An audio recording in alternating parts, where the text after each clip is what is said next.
I would say so far so good, and what I mean by that is from some parents and actually some students that I've actually talked to, it's worked well for them. I actually met, my neighbor came from Mexico when he was in 4th grade. He was in ELL for 2 years, and within the 2 years, he was able to go into mainstream classes, and now he's graduated, he went to college, and he's a business owner. So again, I think it's working very well.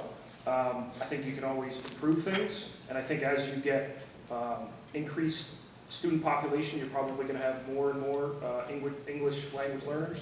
So I think you'll probably have to start to, monitor and potentially expand the services. But I think it's also, maybe a school-by-school basis. All right, Ms. Mezzo. This is a question that I would really have to be, if elected, on the board to speak with the board about and to go into further becoming educated about this. Okay, Mr. Lyons? I'd agree with Joe that I think, generally speaking, we're doing pretty well in this area. We do have a rapidly growing ELL population, however, and this has been identified both by Manny Rivera and Dr. Adamowski as an area that we need to focus more on.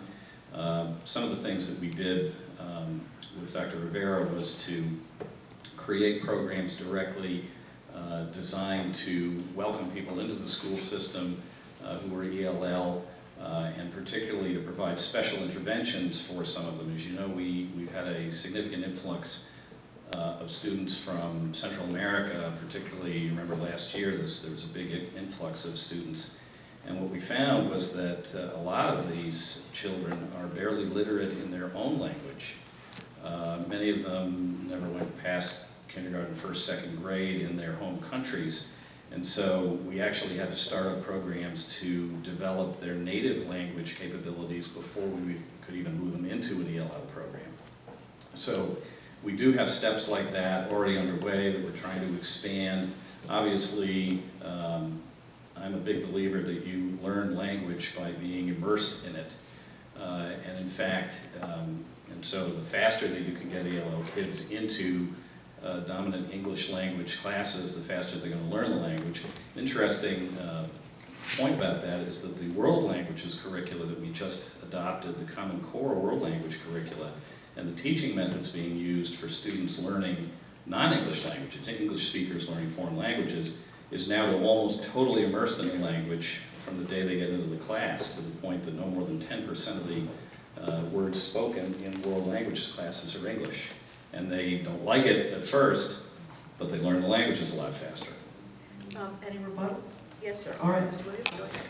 So, I believe that the Norwalk Public School System should make certain that they're accelerating the students and transitioning them into regular classes. I believe that that's the only way for them to be integrated culturally in addition to language-wise. And I've had a lot of direct experience with this, both here and where I'm from. I'm bilingual. I grew up in a Spanish-speaking country where I've seen kids, even a nephew of mine, return or move to Panama from the U.S. where he only spoke English, and he learned right away. Okay. Anything further? All right. Next question goes